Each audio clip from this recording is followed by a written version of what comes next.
everyone. I have to speak up, okay? There's no microphone. I'm Taz Bouchier, recently Bouchier.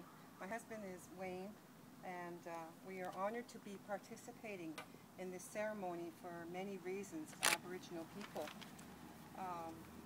For me, it's very significant to have my husband here because he is one of the children who was removed at birth many years ago, not because his mother was abusive or neglectful, just something that they did back then, scooping children up, Aboriginal children, and placing them in different homes and non-Aboriginal homes.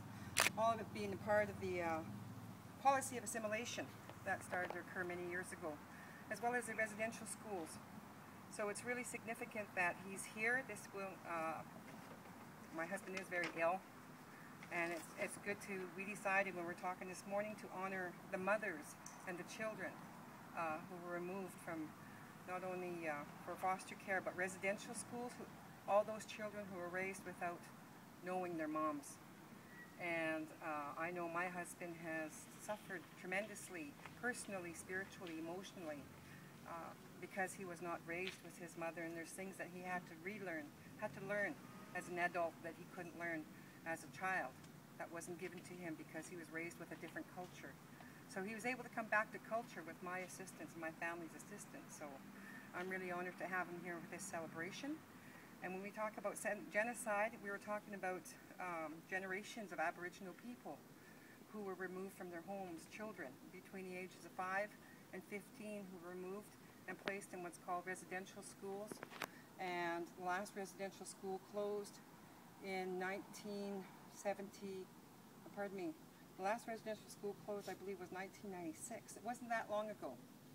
And generations of children never learned how to nurture, how to bond, how to be with each other. They were not allowed to speak to each other as brothers and sisters in these schools. They were not allowed to speak their language. They were not allowed to practice any customs or beliefs or spiritual beliefs. So now we as a people are trying to put that back together. And so this memorial that's taking place here today is very significant. It's taken place in Kanata. We like to believe it is our land, our ancestral home. And to have my husband here with me for this is honoring not just his mother, but my father, who were in residential schools, as well as him, who was raised in foster care, away from culture, and coming back to who he really is before he goes home to the other side. So while I'm offering the smudge is a cleansing ceremony in preparation for sacred work, talking to the sacred beings and inviting the sense of sacredness into the circle. And it was against the law up until 1951 to practice our own spirituality in our own country. So a lot of our people don't know these ways. We're teaching them. We're reteaching them what they should have learned as children in mimicking behaviors and watching parents and grandparents. So when we speak of genocide, we believe it continues here in Canada in regards to our people, and that our cultural customs, our traditions, our spiritual ways are still not being acknowledged in so many ways.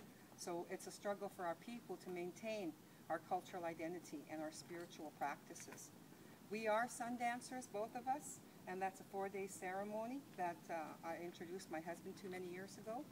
And I'm very privileged that my mother was never in a residential school, so I grew up with these ways. And it's very rare. I'm a rare human being in the sense of being Aboriginal, having grown up with these spiritual understandings. And so I pass that on to different people, my people, and teaching them. So I'm going to light the smudge, and I'm going to invite you to come.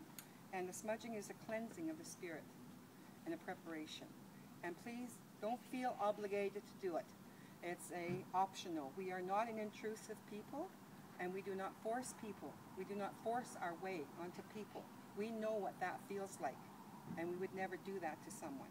So we invite you to come up one by one, do the smudging, and then sit down again. My husband will also be doing a song while everyone else is smudging.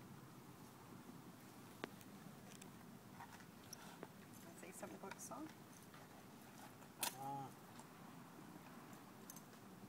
What I'm going to do is to honor all those who have come through genocide.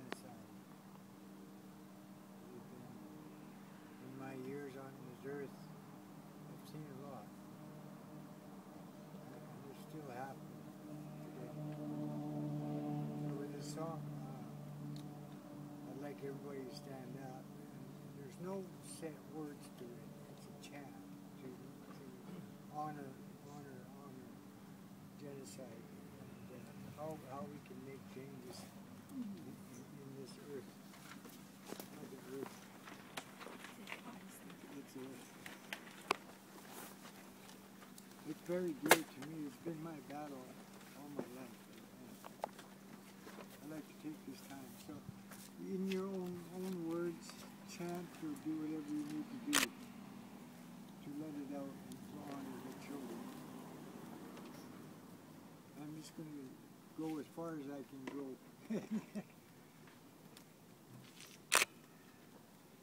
When I hit the drum 4 times, that means I'm honoring the 4 directions.